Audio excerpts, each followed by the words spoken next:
Table ronde sur l'état des sièges. Le chef du gouvernement Samalou Kondé a transmis à la présidence les conclusions et recommandations issues des travaux de ces assises de 3 jours. Les détails dans ce journal.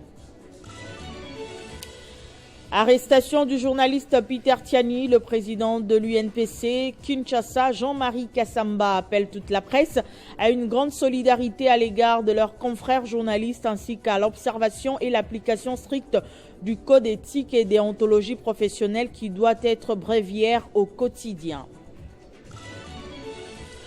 Et puis nous irons au Sénégal où l'opposant Ousmane Sonko a repris connaissance après avoir sombré dans le coma. Ce dernier s'est infligé une grève de faim pour exiger sa libération et protester contre ce qu'il qualifie de régime dictatorial du président Macky Sall. C'est l'heure de vous informer. Bienvenue à tous à ce journal sur Télé 50 à la une de l'actualité. Après la clôture mercredi dernier des travaux de la table ronde sur l'état des sièges dans l'est de la RDC, le Premier ministre Jean-Michel Samalou Kondé a transmis à la présidence les conclusions et recommandations issues des travaux de ces assises de 3 jours. Le chef de l'État, Félix Tshisekedi, devra donc prendre une décision sur cette mesure exceptionnelle. Nous avions clôturé le mercredi 16 août les travaux de la table ronde sur l'état de siège dans les provinces de l'Ituri et du Nord Kivu, travaux qui avaient été ouverts par son Excellence Monsieur le Président de la République et qui se sont tenus à son initiative. Dans mon rôle de modérateur de ces travaux, il m'appartenait de suivre le travail qui s'est fait au niveau des différentes commissions qui ont travaillé sur les thématiques qui concernaient cette question de l'état de siège et les recommandations qui devaient être faites à son Excellence Monsieur le Président de la République pour que dans le cadre institutionnel qu'est le sien, il puisse décider de la suite à donner sur les préoccupations de l'état de siège dans les 2 provinces précitées. Et donc, ces travaux se sont sanctionnés par un rapport qui a été préparé au niveau du secrétariat technique qui suivait la table ronde. Et il m'appartenait de venir les remettre en main propre à son Excellence Monsieur le Président de la République au nom de tous les délégués et participants à cette table ronde. C'est l'occasion, encore une fois pour moi, de les remercier pour le travail qui a été abattu, un travail de qualité, et pour le sacrifice qu'ils ont eu pour la nation par rapport à cette question qui est si pertinente. Pour le reste, le Président de la République, qui avait déjà donné ses recommandations au moment où ces travaux débutaient, a accueilli ces recommandations et a remercié aussi par la même occasion tous les participants à cette table ronde. Et toujours en rapport avec la table ronde sur l'état de siège, le gouverneur militaire du Nord Kivu, le lieutenant-général Constant Ndima Atemu, a félicité tous les délégués ayant participé à ces travaux à Kinshasa du 14 au 6 août 2023.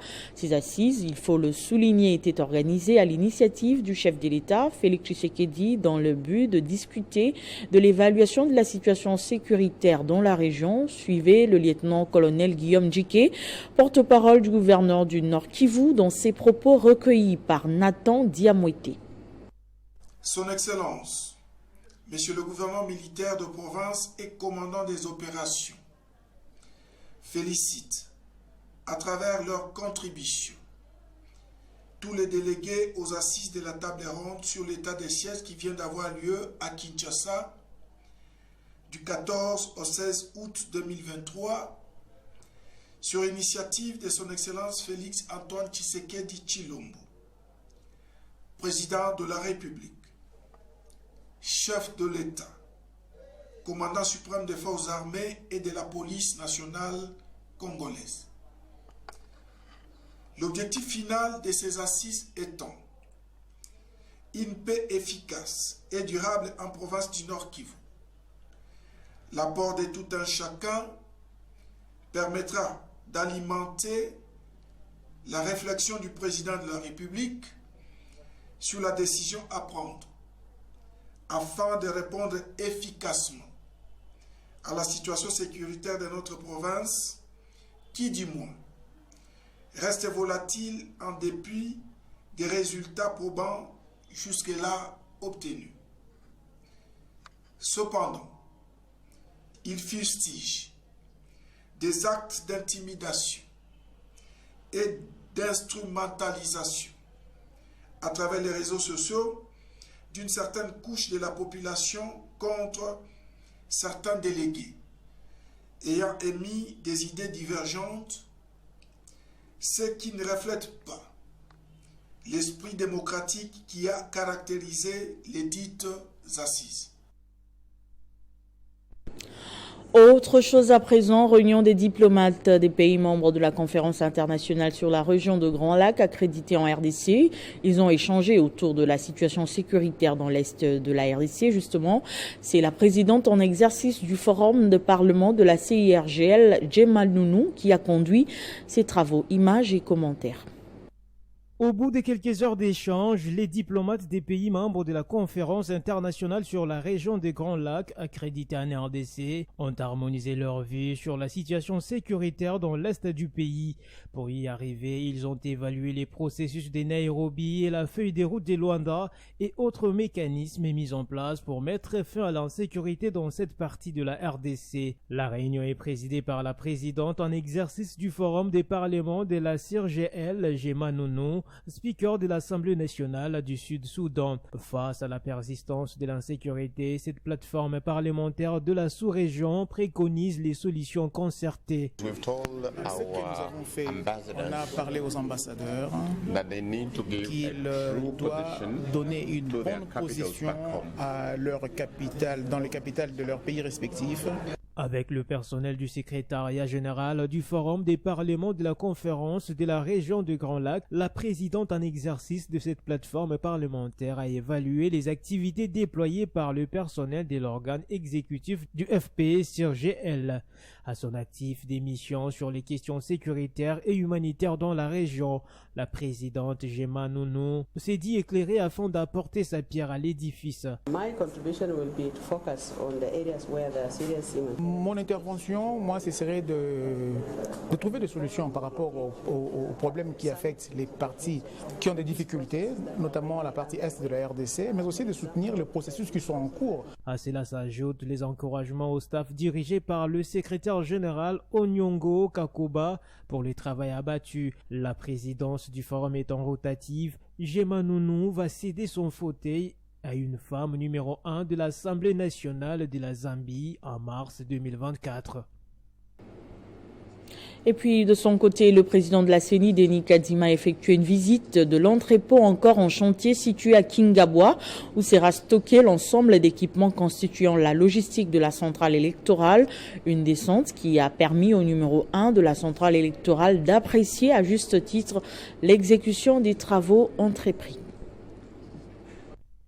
Accompagné notamment du questeur Agé Matembo et du questeur adjoint Sylvie Birembano, chargé de logistique, Denis Kadima s'est réjoui de l'avancement et de la qualité des travaux effectués selon le standard international pour accueillir tout type de matériel électoral destiné à l'ensemble du pays. D'une capacité de stockage de 5000 m3, partie construite avec 2 bâtiments déjà sortis de terre, avec un système de sécurité anti-incendie, cette acquisition de la CENI, la première du genre depuis sa création, dispose, selon le directeur de la logistique, Hilaire Kambale, d'assez d'espace, environ 25 000 m2 pour la matérialisation du projet. Encore sur les plans de la salle de formation, des bureaux, un espace pour les conférences, un garage, des logements pour le personnel de l'institution en mission à Kinshasa ainsi qu'une imprimerie. Actuellement, 13 nouvelles embarcations ont été réceptionnées et ont la possibilité de transporter une tonne de matériel à dispatcher dans les différentes antennes provinciales en attente d'être complétées très prochainement par 6 autres. Oui, c'est des sentiments de satisfaction parce qu'effectivement, il y a près d'une année, il n'y avait rien ici en termes d'entrepôt selon notre standard. Alors, quand on revient après quelques mois, on se rend compte qu'il y a eu beaucoup de progrès. Donc, cette visite d'inspection est satisfaisante pour nous. Nous avons sillonné toute la concession et il y a un grand travail qui se fait selon les standards internationaux. Également visibles, les élévateurs de récentes acquisitions en prévision de la réception imminente du matériel attendu. Et puis, je l'ai annoncé au sommaire, arrestation du journaliste Peter Tiani, le président de l'UNPC Kinshasa, Jean-Marie Kassamba, appelle toute la presse à une grande solidarité à l'égard de leurs confrères journalistes ainsi qu'à l'observation et l'application stricte du code éthique et déontologie professionnelle qui doit être bréviaire au quotidien. Dans l'actualité également, l'Union pour la nation congolaise tient son mini-congrès ce samedi au Showbuzz à Kinshasa. Ce mini-congrès stratégique a pour objectif de désigner le candidat de l'UNC aux élections présidentielles à venir et de valider les listes des candidats pour les élections législatives nationales et provinciales, urbaines, municipales et locales. Vous aurez plus de détails dans notre édition de 20h. À Kinshasa, la recrudescence du phénomène Kuluna bat son plein chaque jour dans la ville. La nuit du jeudi au vendredi 18 août, ces jeunes délinquants ont saccagé plusieurs maisons d'une parcelle de la commune de Ngiringiri, une situation qui dérange la quiétude des habitants de ce coin. Reportage Nathan Diamouete. Le banditisme urbain, communément appelé Kuluna, ne cesse de s'intensifier dans la capitale Kinshasa. Tous les jours, la population fait face à une insécurité aiguë, la nuit ou encore pendant la journée. La commune de Ngiringiri, précisément sur l'avenue Bolafa, une parcelle et ses habitants ont été victimes la nuit du jeudi 17 au vendredi 18 août 2023. Ces bandits munis de machettes, armés, ont procédé au vol de biens, détruisant tout sur leur chemin et en terrorisant les femmes.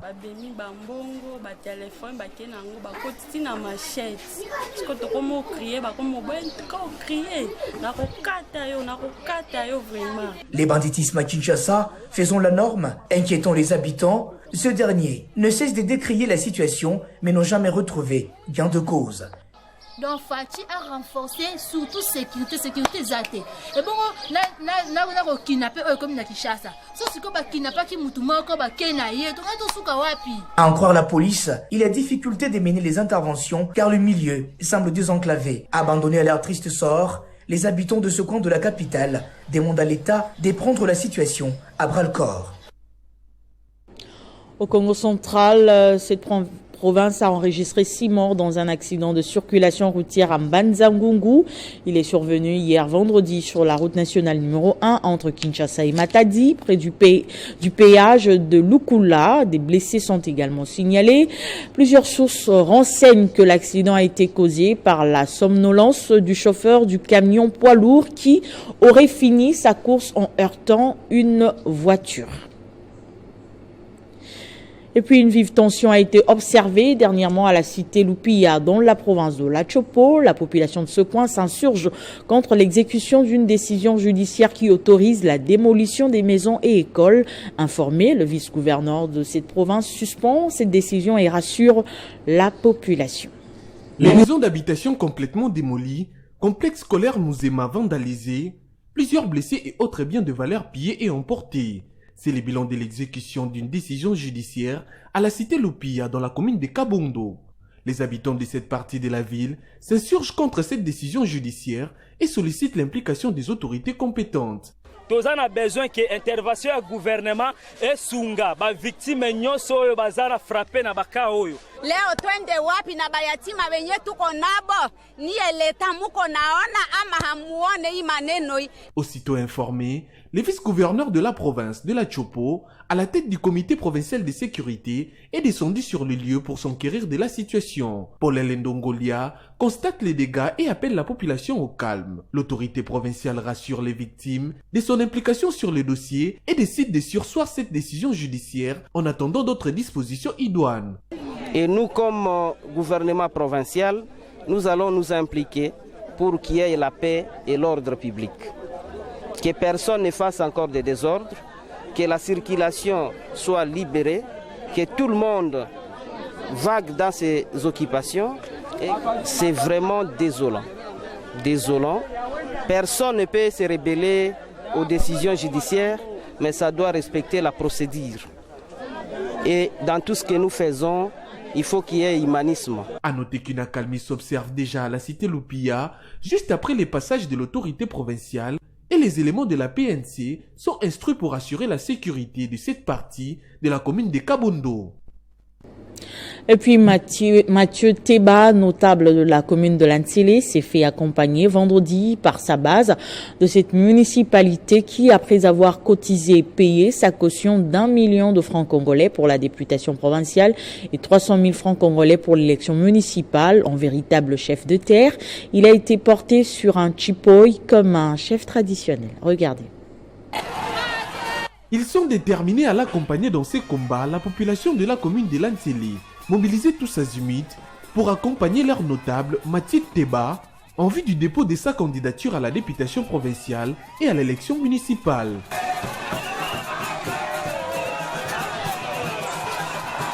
C'est dans la prière qu'il dédie ces moments entre les mains de l'Éternel, ensuite en compagnie de ses habitants de Lantsele, ayant cotisé et payé sa caution, en tenant des chants et acclamations au nom de leur leader, que Mathieu Teba arrive au BRTC.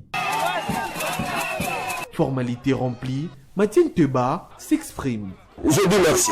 Merci. Ils sont formidables.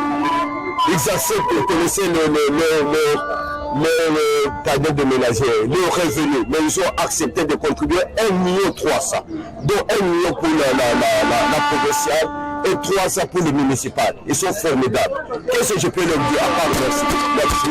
Et je suis à leur service. Fier de leur leader, cette population qui a pris en charge sa caution dit être convaincue de sa vision politique. On a vu déjà, il est quelqu'un de vision. Il a une très bonne vision. Et nous, si vous voyez pas ça, on laisse pas dire, nous, on cite seulement les gens qui ont de bonnes visions. Et ensemble, nous pouvons. C'est dans une ambiance bon enfant que les fils et filles de Lantsele retournent satisfaits du soutien apporté à Mathieu Teba.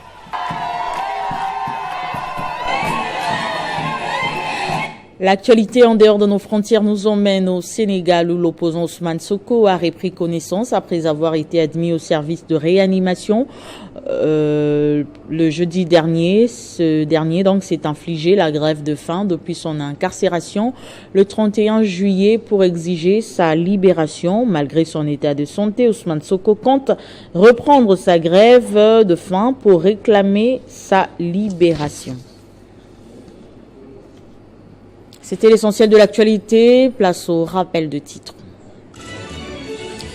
Table ronde sur l'état de siège. Le chef du gouvernement Samalou Kondé a transmis à la présidence les conclusions et recommandations issues de ses travaux de 3 jours. Arrestation du journaliste Peter Tchani, le président de l'UNPC Kinshasa, Jean-Marie Kassamba, appelle toute la presse à une grande solidarité à l'égard de leurs confrères journalistes ainsi qu'à l'observation et l'application stricte du code d'éthique et déontologie professionnelle qui doit être bréviaire au quotidien. Pendant ce temps, au Sénégal, l'opposant Ousmane Sonko a repris connaissance après avoir sombré dans le coma. Ce dernier s'est infligé une grève de faim pour exiger sa libération et protester contre ce qu'il qualifie de régime dictatorial du président Macky Sall. Ce journal est terminé. Merci de nous avoir suivis. À 20h, retrouvez Gaëtan Koubabouranzi pour d'autres titres d'actualité. Restez fidèles au programme de Télé 50 et bon week-end. Retrouvez toute l'actualité en continu sur www.tele50.cd.